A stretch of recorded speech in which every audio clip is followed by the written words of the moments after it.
Hey guys, welcome to Chef Grace's Place. So today we're going to be making Nutella.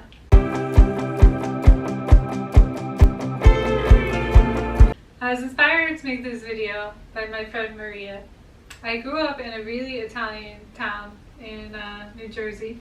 I feel like every kid that was Italian, except for me, they grew up eating Nutella like since they were born.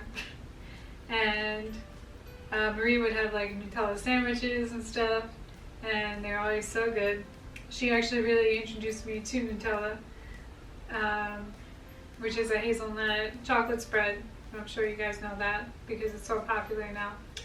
When I went to pastry school, I found out that Nutella was a Gianduja and how to make it, so I figured why not try making it at home. And the result came out fantastic. I'm really excited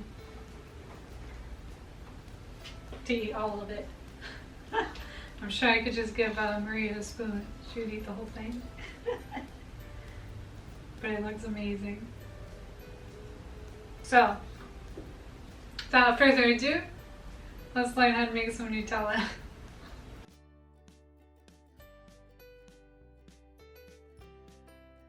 Nutella is the most famous Gianduja in the world. A Gianduja is a combination of chocolate and nut paste. So the original one is hazelnut and chocolate, but you can replace that nut paste with any kind of nut paste really, and it'll still emulsify and work.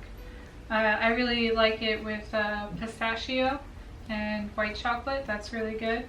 Or even peanut butter and white chocolate. It's like really good peanut butter. But we're gonna focus on the original, which is what Nutella is, which is hazelnut and chocolate. Now usually I would use milk chocolate for this, but I just don't have milk chocolate.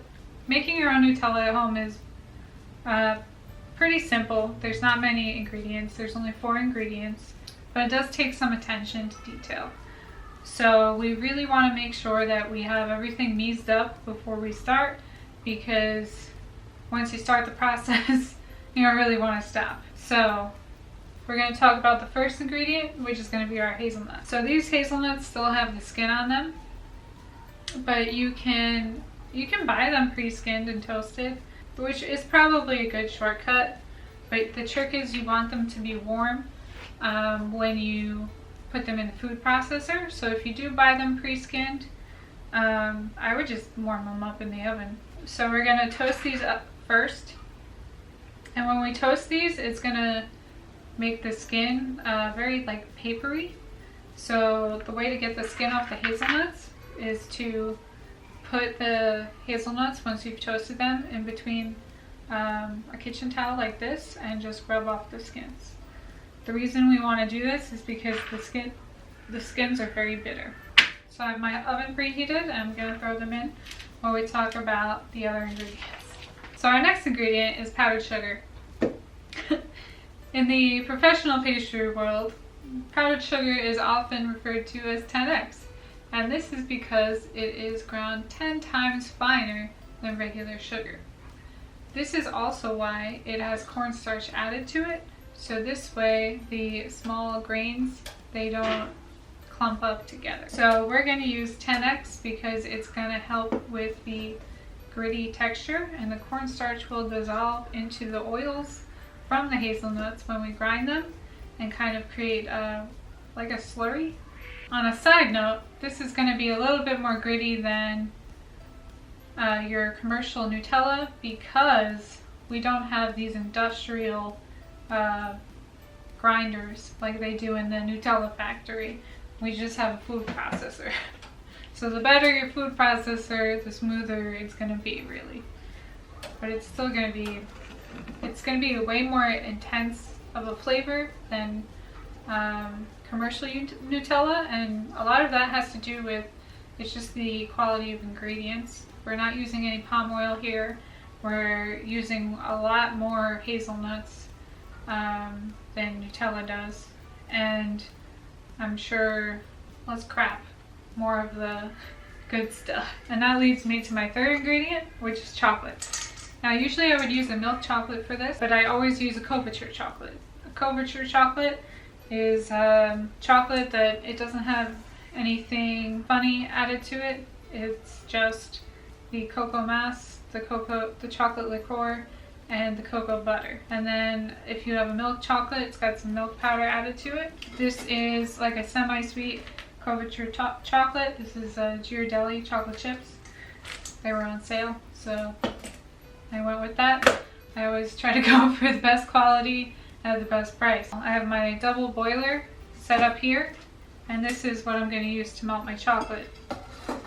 It's really important that the bowl fits on top of the pot. When you have a double boiler, it is not the heat from the stove that melts the chocolate.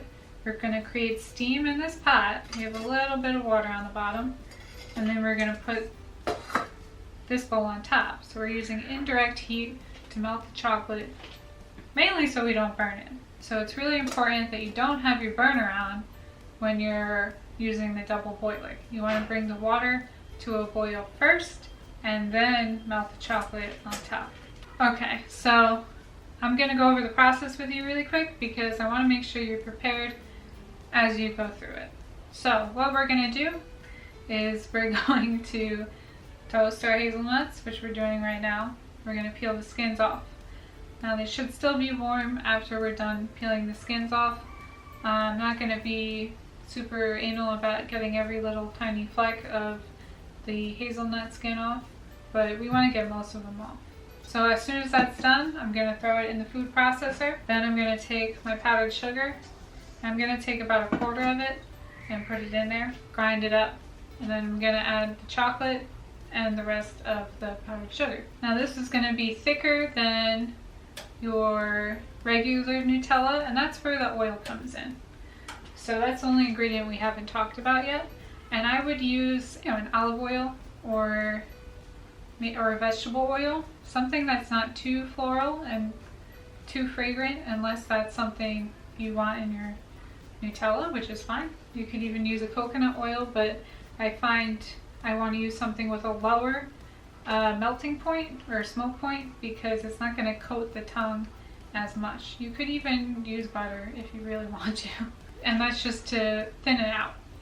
But if you don't want to thin it out, you don't have to. I'm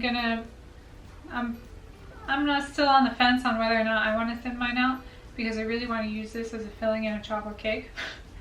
And so I kind of want it thick, but if you're going to spread this on toast or something, you might want to add a little bit of olive oil to it. Okay, so our hazelnuts, I'm going to get this out of the way. And our hazelnuts are starting to look nice and toasted. So we're going to start rubbing off the skin. So I don't know if you can see, but the hazelnuts themselves, they kind of look like cracked. And that's how you know it's time for the skins to come off.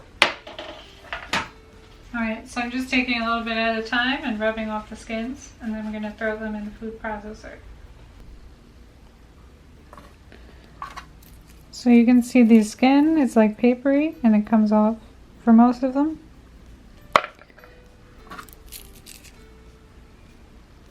So but it's not going to happen on all of them, and I'm not going to worry too much about it. Because I don't have time to worry about it. Put them in the towel so you could do a couple at a time. And the fibers on the towel kind of help rip off the skin. But it's kind of a pain in the ass, so I recommend getting them pre-shelled and then just heating them up in the oven so they're warm for the food processor.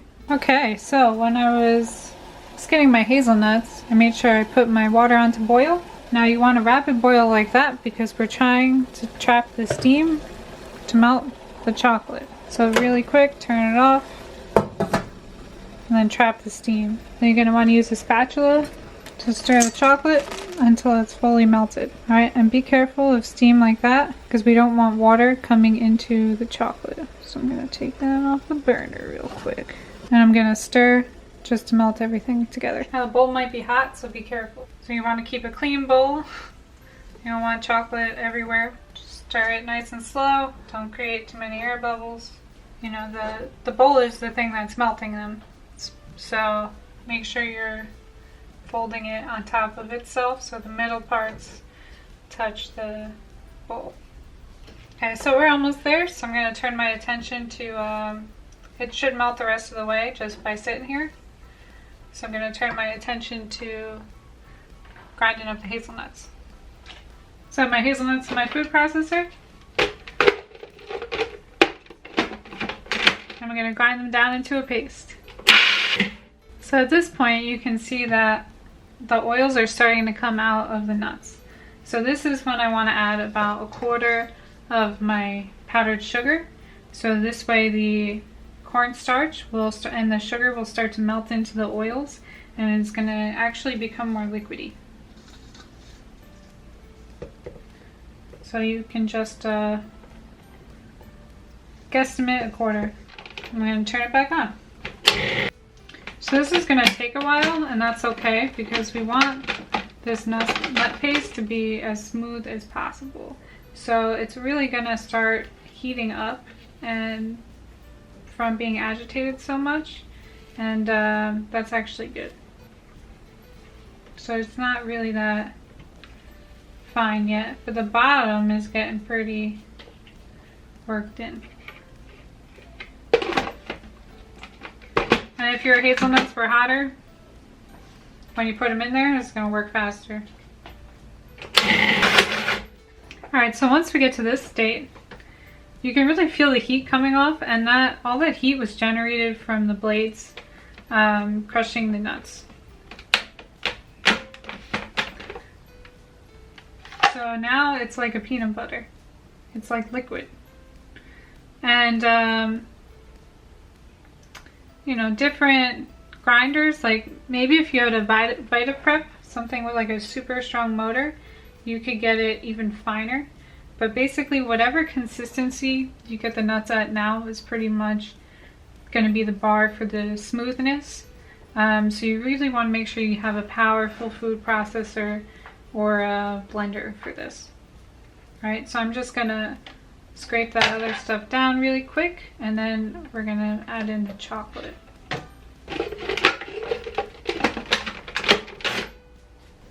Okay, so at this point I got my chocolate melted, I have the rest of my powdered sugar, and I have this the hazelnuts and 1/4 of the powdered sugar at a very liquidy state. So the next thing I'm going to do is I'm going to add a little more powdered sugar, probably about half.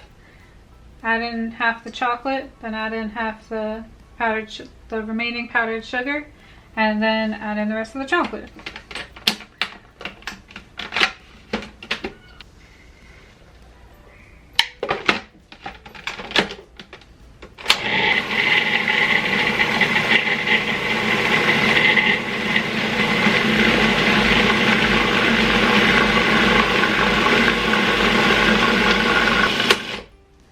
Alright, oh, and I'm also going to add a pinch of salt just to bring out more flavor. So, my salt, the rest of my powdered sugar,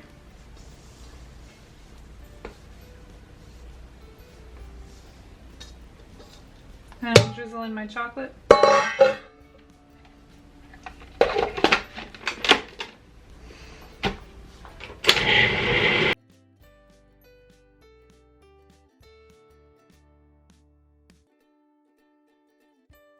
But you can see how thick that is. Look at that. So if you want it thinner, you're gonna have to add oil.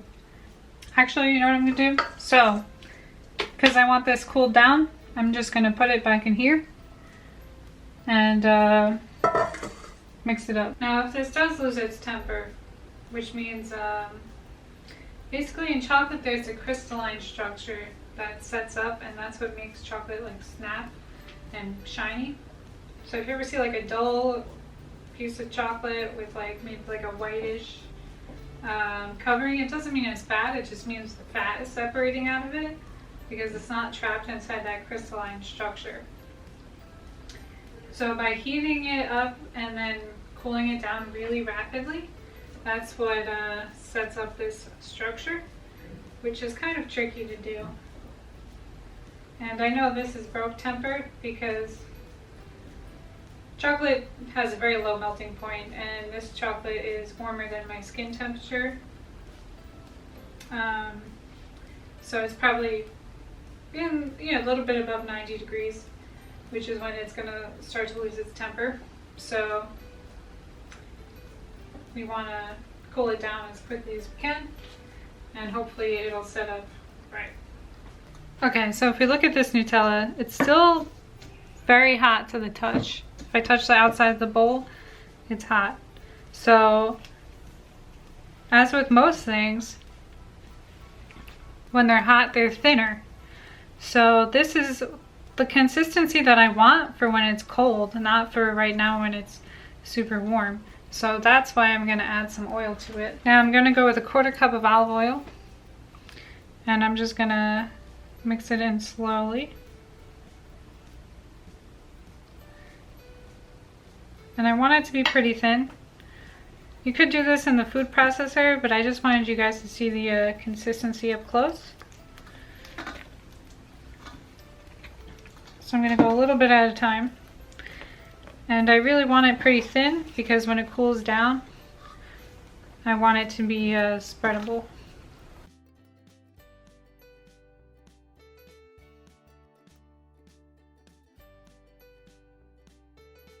Adding in the cool oil is actually going to help bring the temperature down too.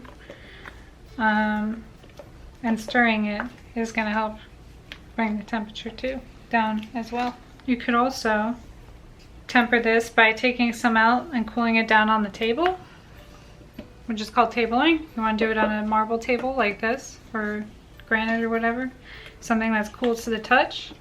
And then you would put it back in. Just make sure your table is clean if you're going to try that. Another way to temper chocolate is to put in some unmelted chocolate. That's called the seeding method. Right, so you can see some little grits, but the most important part is that it doesn't look separated. And that's another reason why I added in the oil slowly. If it looks separated, it's gonna be very out of temper and no bueno, right? That's why a lot of times they add cocoa powder to Nutella and oil, and this way they don't have to worry about tempering. But this is way more luxurious than your average Nutella. Looks so good. So once you're done making your Nutella, the only problem is you gotta figure out what you're gonna eat it on.